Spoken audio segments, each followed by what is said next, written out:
vous entends pas bien.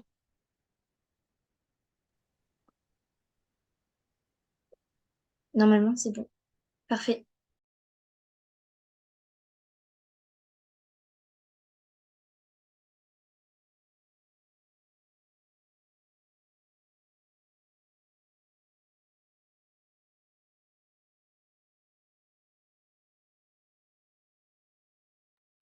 Rebonjour. On va pouvoir commencer la session 3 si tout le monde est prêt.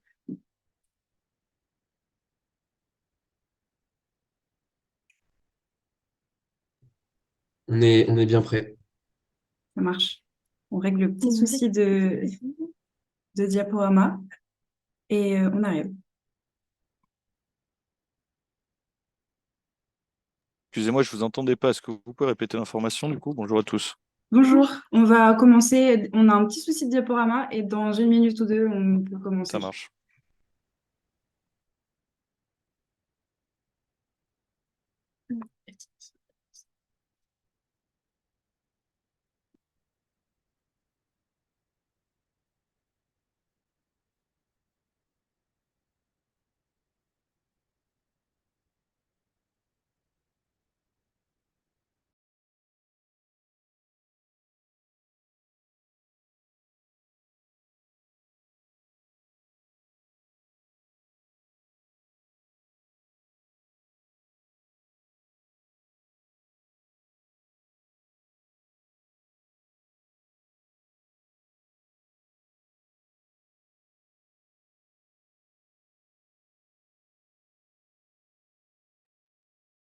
Ok, c'est tout bon.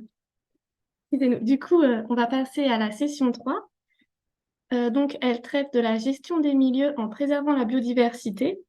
Donc, cette session 3 va pouvoir apporter des pistes de réflexion aux problématiques qu'on a vues en session 1 et en session 2, que ce soit par la modification des écosystèmes ou la gestion adaptée aux milieux ou aux espèces.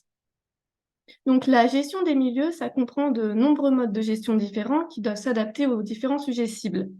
Donc, la gestion comprend l'entretien des milieux, l'aménagement ou la restauration des espaces. Donc, dans la gestion des milieux, on peut comprendre la préservation et la conservation. La préservation, ça permet de protéger l'environnement des effets néfastes de l'activité humaine et donc contribuer à protéger les populations et les écosystèmes. Et la conservation, ça consiste en une gestion donc durable et responsable des ressources naturelles, tout en restaurant un équilibre avec les activités humaines. Donc, la conservation a permis l'émergence dans les années 60 à 70 de la science de la biologie de la conservation. Cette science permet de comprendre, prévoir et prévenir les dommages qui peuvent être subis, que l'environnement peut subir. Dans cette introduction, on va aborder beaucoup de notions qui reprennent ces notions de préservation, conservation, gestion. Du coup, on avait envie de donner quelques exemples non exhaustifs des outils qui peuvent être utilisés pour mener à bien ces actions.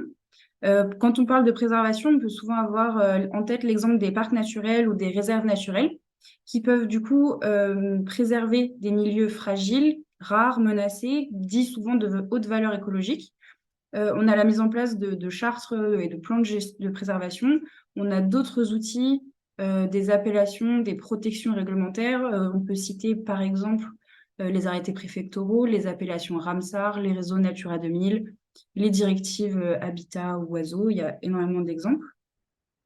Ensuite, pour la conservation, ça permet d'obtenir une vision un petit peu plus précise sur les politiques de préservation qui ont été menées, et puis de savoir si les politiques adoptées, elles sont suffisantes ou si elles doivent être modifiées. Donc, en fait, ça nous permet d'avoir une idée de la prospérité de l'habitat.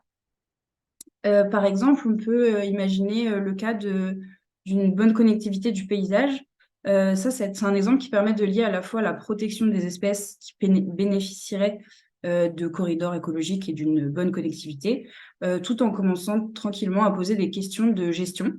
Donc, on en arrive à cette gestion qui est donc choisir des méthodes qui permettraient de répondre à une problématique. Par exemple, on peut citer la gestion forestière, dont la problématique, elle peut être aussi bien économique, mais aussi écologique. Comment on peut exploiter une forêt tout en y favorisant la biodiversité. Mais ça peut aussi répondre à des problématiques qui sont fondamentalement écologiques, On peut parler par exemple de la conservation d'écosystèmes entiers, d'habitats, d'espèces fragiles et menacées, de lutte biologique, etc., etc. Donc, au sein de cette session 3, on va avoir plusieurs intervenants. On va commencer avec Monsieur Vincent Roussy, qui est chargé de recherche à l'Institut méditerranéen d'océanologie, qui va nous présenter le projet Ocean Front Change. On va ensuite avoir Madame Nathalie Kaimili, qui est chercheuse à l'IFREMER. Et ensuite, deux exemples de gestion d'espèces en particulier avec Monsieur Antoine Pupiès, qui va nous parler du murin de Bechstein, pardon, et Christine Nathalie qui va nous parler de l'escargot de Corse et de sa conservation. Voilà. Du coup, entre la présentation de Nathalie Kaimili et Antoine Putpiès, on aura la présentation des posters faits par les étudiants. En quelques minutes. Quelques minutes, oui. Du coup, Donc voilà, Monsieur Rossi, si vous êtes prêt, on peut vous laisser partager votre écran avec votre présentation et vous laisser entre 15 et 20 minutes de présentation et puis 5-10 minutes de questions ensuite. Ça marche. Merci pour l'introduction. merci.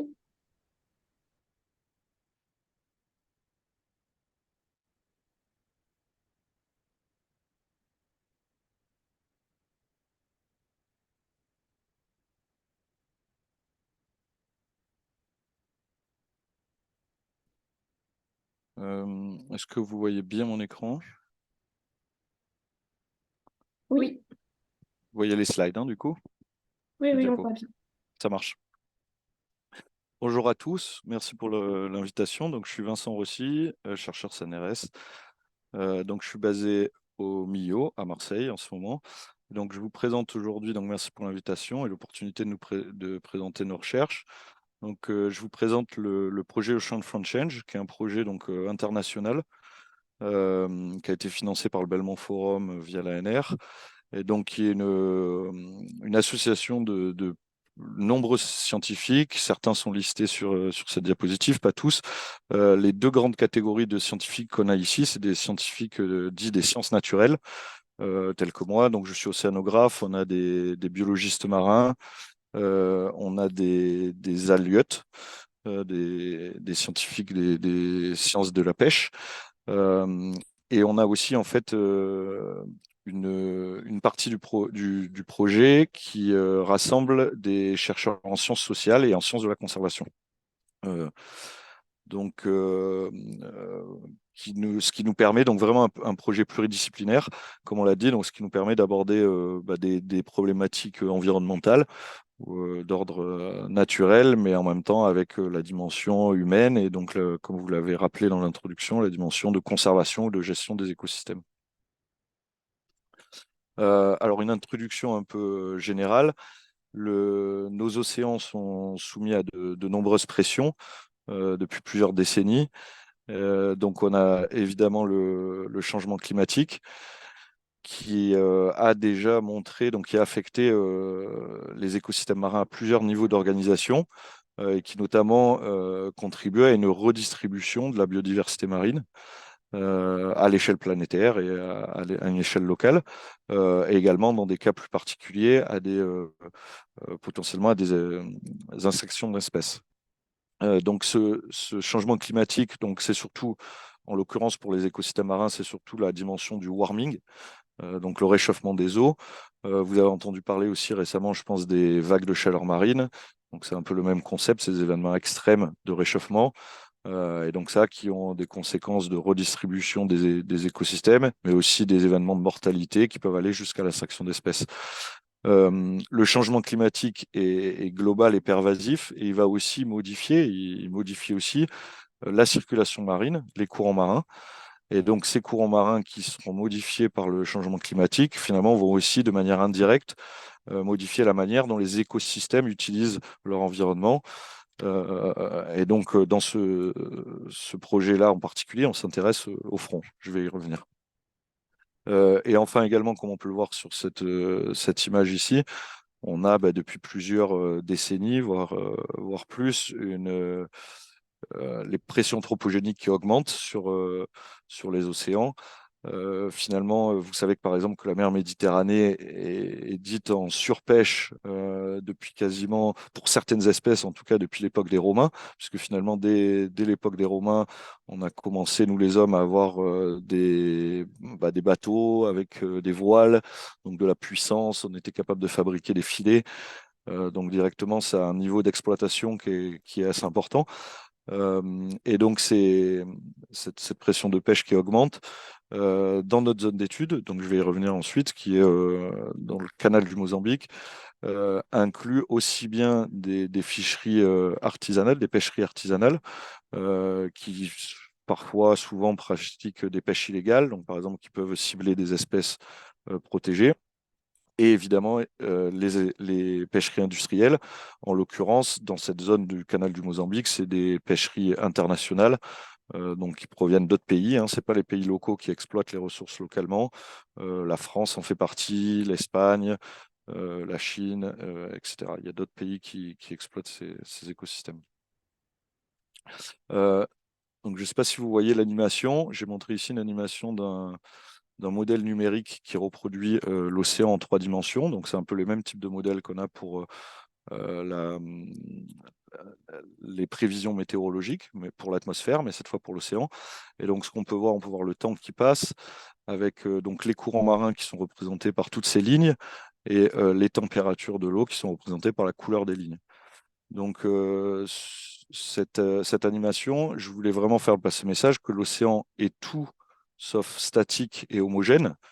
C'est vrai qu'à l'œil humain, quand on se met sur une falaise et qu'on regarde l'immensité de l'océan à l'horizon, on a l'impression que c'est une seule et même masse d'eau qui bouge pas beaucoup. Mais donc, on voit bien ici sur cette image qu'en fait, l'océan est en permanence en mouvement, que ça change d'un jour à l'autre. Et qu'il y a aussi énormément de variabilité spatiale. Et donc, on voit bien ici l'émergence de plusieurs structures, avec notamment des tourbillons par endroits, des courants du type laminaire et aussi finalement des structures de frontales qui vont être créées par ces courants marins, par exemple entre un tourbillon et l'eau qu'il y a autour du tourbillon, donc ça va faire un front. Donc, qu'est-ce que sont les fronts marins, qui est donc l'objet d'étude de ce projet? Donc, c'est une frontière mouvante, puisque, comme on l'a vu sur le film d'avant, ces structures bougent entre 2 ou plusieurs water mass, masse d'eau, excusez-moi, du coup, pour mes slides qui sont en anglais aussi, et qui génèrent donc des forts gradients horizontaux de, de grandeur physique. Et donc, ces fronts ont été associés à une forte productivité biologique. Donc, plusieurs grandeurs physiques. On peut avoir des fronts thermaux, donc c'est quand le front est surtout marqué en température, des fronts halins, quand le front est marqué en salinité plutôt. Et ensuite, on a la plupart des fronts finalement sont aussi bien marqués en température qu'en salinité. Et donc, on voit bien que c'est des structures qui se forment, bougent dans l'océan et éventuellement disparaissent lorsque d'autres forment à d'autres endroits. Et donc, ces fronts ont été associés à une productivité biologique plus importante. Le mécanisme qu'on voit là, c'est que l'océan global est globalement appauvri en nutriments. Et à partir du moment où on a une structure physique frontale, donc un front entre 2 masses d'eau, on va avoir des phénomènes physiques avec des vitesses verticales ici, des apports des eaux profondes vers la surface au niveau du front. Et ça va avoir un enrichissement, enfin ça va créer un enrichissement en nutriments. Ensuite, le reste de la chaîne alimentaire va suivre, donc avec du plancton qui se développe, du phytoplancton d'abord, zooplancton qui vient de manger, des petits pélagiques qui viennent manger le zooplancton, etc., jusqu'aux prédateurs et à la mégafaune qui vient donc se nourrir sur ces zones frontales. Évidemment, les pêcheurs, ça fait longtemps qu'ils ont compris qu'il y avait plus de capture potentielle dans ces zones-là, donc les pêcheurs sont aussi attirés par ces zones frontales. Donc, comme on l'a vu, c'est des zones très importantes pour toute la chaîne alimentaire, mais aussi pour l'exploitation par les hommes des ressources halieutiques. On voit ici, par exemple, une image d'un whale shark qui se nourrit donc à l'interface entre une masse d'eau côtière qui est très riche en matière organique et matière en suspension, une mèche d'eau plus pélagique. Et donc, le requin-baleine se nourrit exactement sur la zone frontale. Donc, comme je l'ai dit avant, ces fronts sont aussi ciblés par des pêcheries. Et donc ça, forcément, ça a tendance à générer des conflits, donc des captures accidentelles, puisque donc, vu que tout l'écosystème se rassemble sur ces zones frontales pour se nourrir, y compris les pêcheurs, les pêcheurs peuvent capturer dans leur filet, si par exemple ils ciblent les thons, ils peuvent aussi capturer d'autres gros prédateurs ou de la mégafaune qui mange les thons, mais ça peut être des espèces protégées. Donc ils ont par exemple des amendes à payer parfois. On a des phénomènes de déprédation. Alors ça, c'est l'inverse, ce qui est un phénomène assez marrant, où c'est en fait la mégafaune qui en fait apprend, qui n'est pas complètement bête, et qui apprend que les pêcheurs utilisent ces zones frontales et utilisent leurs filets pour rassembler leur cible. Et du coup, la mégafaune va entrer dans les filets, se nourrir et puis ensuite ressortir. Et donc ça génère des conflits aussi, puisque ça diminue les captures finalement des pêcheurs. Et donc évidemment, le changement climatique, par-dessus tout ça, il va modifier les courants marins, il va modifier les écosystèmes et donc va modifier les interactions entre les pêcheurs et les écosystèmes naturels. Et donc on essaie de comprendre tout ça dans ce projet pour en déduire en fait des mesures de conservation ou de protection qui seraient adéquates à ces écosystèmes éphémères et très dynamiques et donc très difficiles à étudier. Donc le problème, c'est qu'au jour d'aujourd'hui, à l'échelle internationale, il n'y a quasiment aucune initiative de conservation ou de protection qui est basée sur les fonds marins et l'association des écosystèmes avec les fonds marins. Et également, on ne connaît pas comment le changement climatique va affecter la dynamique des fronts et les associations avec les chaînes alimentaires marines. Donc notre approche dans le projet, comme je vous l'ai dit, c'est une approche très pluridisciplinaire. On utilise, alors là je vais vous présenter essentiellement les aspects de sciences naturelles, puisque les aspects de sciences sociales et les initiatives de protection, de conservation qui seraient liées à nos recherches, elles viendront dans un second temps. Et donc le projet est toujours en cours, je peux pas vous en dire beaucoup là-dessus. Mais donc notre projet se focalise sur le canal du Mozambique. Je ne sais pas si vous voyez ma souris. On va supposer que oui. Oui. Ok. Donc, dans le canal du Mozambique ici, qui est entre donc le Mozambique et Madagascar, donc qui est une zone à l'échelle mondiale en fait qui contient beaucoup de biodiversité et qui à la fois est relativement peu impactée par des activités humaines, comparé à pas mal d'autres zones à l'échelle globale. Et donc nous, dans notre cas, c'est une zone aussi en termes océanographiques qui est très dynamique. On a des courants marins, beaucoup de tourbillons, beaucoup de fronts ici qui sont connus. Et encore des écosystèmes marins relativement préservés par rapport à d'autres zones. Donc on pensait que c'était une bonne zone justement pour faire ce type de recherche et pouvoir en déduire des initiatives et les mettre en place le plus rapidement possible. Donc dans notre cadre, on utilise c'est ça. On utilise plusieurs types de données pour s'intéresser à cette zone. On utilise des données satellites. Alors, c'est ce que vous voyez ici sur ces deux animations. On utilise des données de satellites qui nous donnent la température de l'eau en surface. Et donc, à partir de ces températures de l'eau, on arrive à calculer avec des algorithmes des gradients horizontaux. Donc, c'est l'animation que vous voyez ici, au centre de la diapositive, et où on voit les gradients thermiques basés sur ces images satellites. Une animation, donc on voit qu'il y a des fronts un peu partout, il y en a qui sont plus forts que d'autres, et on voit évidemment que ces fronts bougent dans le temps et dans l'espace, ils se forment, ils disparaissent, donc ce qui rend les choses assez compliquées. On utilise également des données de satellites de hauteur de mer, donc ça c'est des satellites qui mesurent la hauteur de l'océan en fonction de la hauteur de la surface, on arrive à en déduire des courants. Et à partir de ces courants, on a encore des algorithmes assez compliqués, donc je ne vais pas entrer dans les détails, qui nous donnent une autre indication de ces fronts. Et donc ça, c'est l'autre film que vous voyez ici en grisé avec les petits points verts qui bougent. Et donc, encore une fois, là, les fronts forts sont les lignes noires que vous voyez évoluer dans le temps et dans l'espace. Les petits points verts sont des drifters, c'est des appareils que les océanographes utilisent pour mieux comprendre les courants marins, qu'on met dans l'océan et qui ont un GPS et qui nous donnent leur position. Donc ici, on voit bien que les positions des drifters s'alignent et sont assez bien expliquées par les images qu'on a calculées à partir des images satellites. Donc là, c'est un exemple, par exemple, pour étudier la dynamique des fronts, on fait appel à plusieurs sources de données, des données satellites et des données in situ, en l'occurrence ces positions de drifters.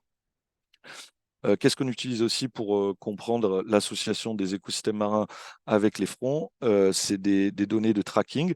Donc en fait, il y a pas mal d'animaux qui ont été équipés. Donc ça, c'est par des collègues du projet, par des programmes internationaux qui ont été équipés par des GPS, typiquement. Donc on a des oiseaux marins. Le requin-baleine, on a des tortues, on a d'autres espèces de cétacés. Je ne vais pas tout vous montrer ici dans cette présentation, mais on a essayé d'être assez exhaustif dans le type d'organisme pour lequel on s'intéresse, et sachant évidemment qu'on est souvent limité par la, la disponibilité de données. Donc, on a essayé de compromettre, d'avoir le plus d'animaux possible, le plus de diversité possible, tout en ayant suffisamment de données qui permettent de les analyser. En plus des données de GPS, donc où chaque animal est marqué par un tag et du coup qui nous permet de suivre de manière individuelle, un peu comme on fait pour les drifters ici.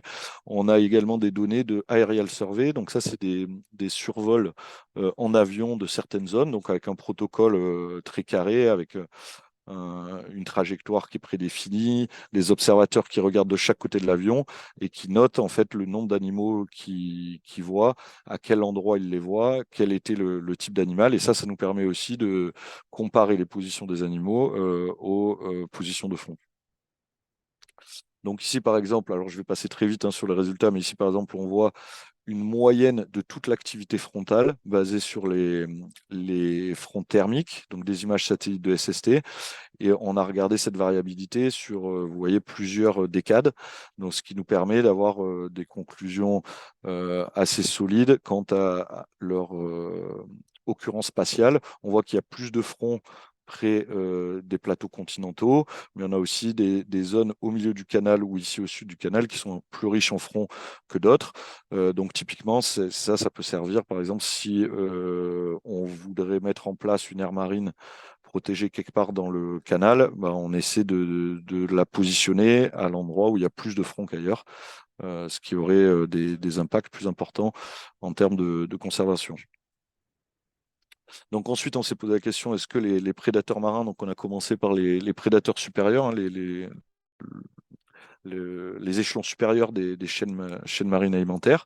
Et donc là, on peut voir cette animation où on a superposé nos calculs de front sur des données satellites et les positions du requin-baleine. Et donc on voit que en fait, quand les requins-baleines sont très proches de la côte, il n'y a pas forcément d'association avec les fronts. Par contre, dès qu'ils s'en éloignent, ils ont tendance à vraiment suivre les lignes de fort-front. Donc par exemple, ici, on peut voir ces positions, deux individus ici qui suivent, qui partent vers le large et qui se collent bien sur un front pendant qu'ils se nourrissent. Donc, on a mené ces analyses à l'échelle de tout notre jeu de données. Donc ici, je vous présente quelques résultats préliminaires. Donc, pour le requin-baleine et pour deux oiseaux marins.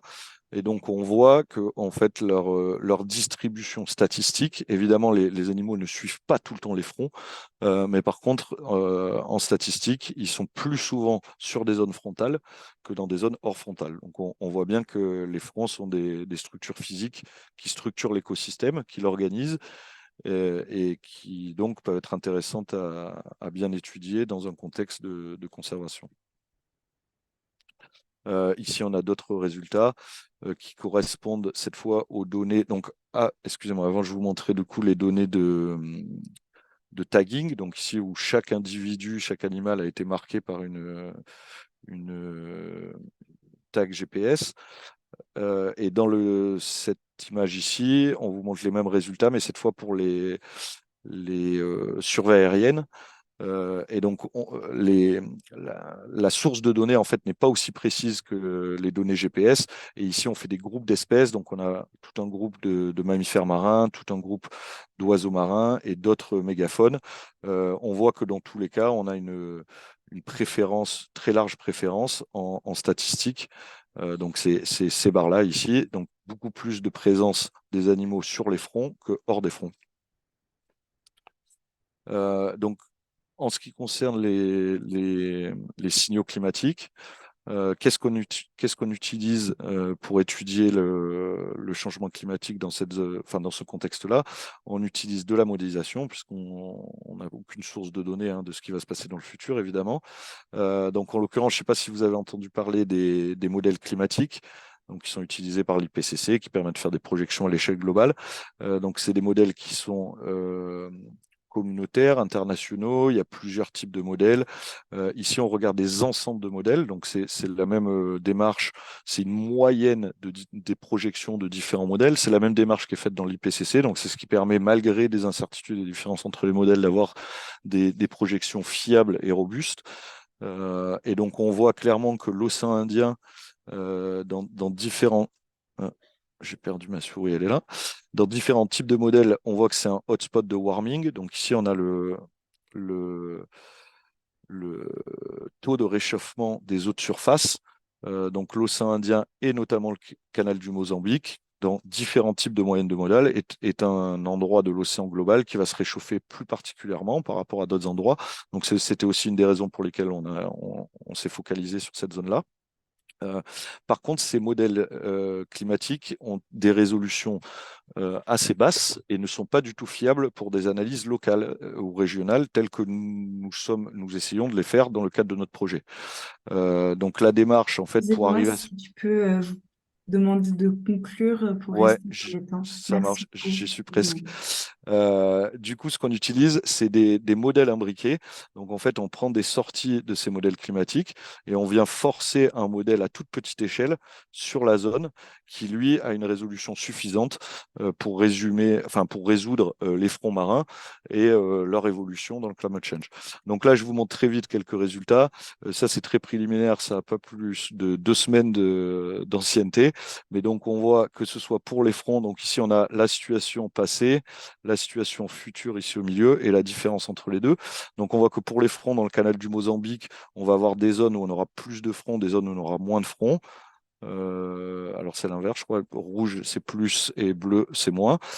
Et en ce qui concerne le warming, par contre, le warming, le réchauffement des eaux de surface, donc à petite échelle, il est cohérent avec le signal grande échelle, c'est-à-dire que globalement, tout le canal du Mozambique va se réchauffer et de l'ordre de 2-3 degrés à l'horizon 2100.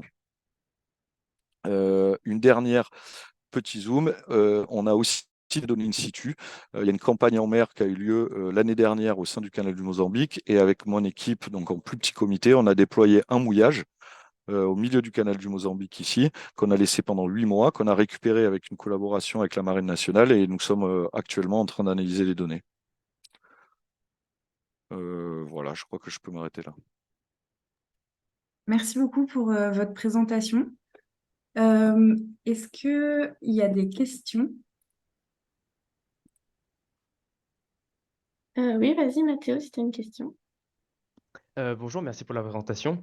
Du coup, Bonjour. j'ai bien compris que du coup, tout ce qui est prédateurs ont tendance à suivre les fronts parce que c'est là qu'il y a il y a de la nourriture, potentiellement pour se nourrir. Mais est-ce que, en ce qui concerne les échelons en dessous dans les chaînes trophiques, est-ce qu'ils se trouvent là pour une raison précise ou alors c'est juste qu'ils subissent les courants? Enfin, c'est ça que je suis pas sûr d'avoir cerné. Non, non, c'est une très bonne question. Alors, il y a peut-être quelque chose que j'ai oublié de mentionner, c'est que la,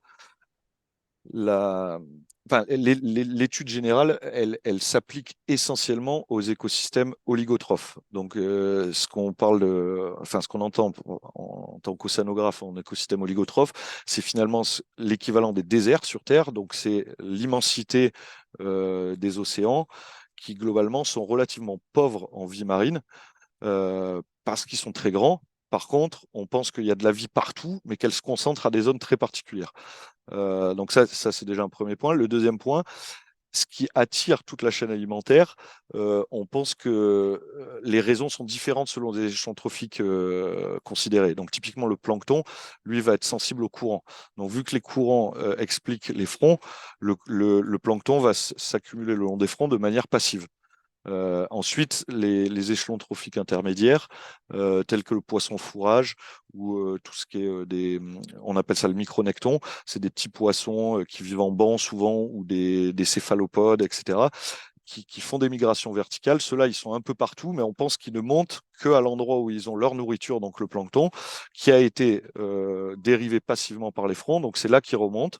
Et du coup, les prédateurs marins, donc le haut des chaînes trophiques, qui sont des organismes avec des capacités de mobilité très importantes, qui peuvent faire plusieurs milliers de kilomètres par jour, bah, eux, ils se baladent dans ce désert-là, et dès qu'ils voient un hotspot où il y a tout ça qui se passe, ils viennent se nourrir. Voilà un peu l'hypothèse qu'on voit pour laquelle tout l'échelon se concentre sur ces zones-là. Et le petit détail que j'ai pas dit, c'est que du coup, le mouillage qu'on a laissé, on a mis des instruments dessus qui nous permettent justement d'avoir d'échantillonner en fait toute la chaîne trophique. Donc, on a des appareils qui mesurent le plancton, on a des appareils acoustiques qui mesurent le micronecton, donc les échelons intermédiaires, et on a également des hydrophones qui écoutent les mammifères marins, donc et la mégafaune, les échelons supérieurs. Merci beaucoup. Merci beaucoup. On a une dernière question de Chloé. Si on peut demander question courte, réponse courte, histoire de rester dans les temps, ce serait vraiment super. Oui, il n'y a pas de souci. Vous avez juste parlé au début de votre présentation qu'il n'y avait pas de protection, il me semble, de l'aire concernée. Est-ce que c'est parce que cette protection, elle n'est pas suffisante? Est-ce que l'objectif de votre travail, c'est de mettre en place une aire protégée ou c'est plutôt de donner des conseils pour que les aires protégées actuelles elles soient plus efficaces? Alors, c'est un peu les deux. Alors, il y a déjà des aires marines implémentées dans le canal du Mozambique. La plupart sont très côtières. Donc l'océan ouvert, hein, typiquement l'océan du large, l'océan oligotrophe, ce que j'ai mentionné. À l'heure actuelle, il y a très peu d'initiatives de conservation, enfin où il y en a eu, mais on va dire dans les 10 dernières années, donc c'est relativement récent. Et ces aires marines côtières, elles étaient basées sur d'autres, leur objectif de conservation ou de gestion était différent du nôtre. Donc elles n'ont pas vocation à protéger ces chaînes alimentaires et ces écosystèmes frontaux. Le deuxième élément de réponse, c'est que la France actuellement, donc je ne sais pas si vous savez, mais on a des territoires, des dom-toms ici, qui sont les îles. Il y a des îles au milieu du canal, donc il y a la ZE française, et donc la France a pour objectif d'implémenter une aire marine protégée dans cette zone. Et donc moi, parmi d'autres scientifiques, avons été conviés par les terres australes ortatiques françaises, donc qui sont l'institution qui répond au préfet, qui répond à Macron pour lui dire où est-ce qu'il faut mettre l'aire marine. Et donc, tous nos résultats ont été transmis à ces institutions. Les décisions, c'est pas nous qui les prenons, évidemment. Ok, d'accord, merci beaucoup. Merci beaucoup pour votre présentation.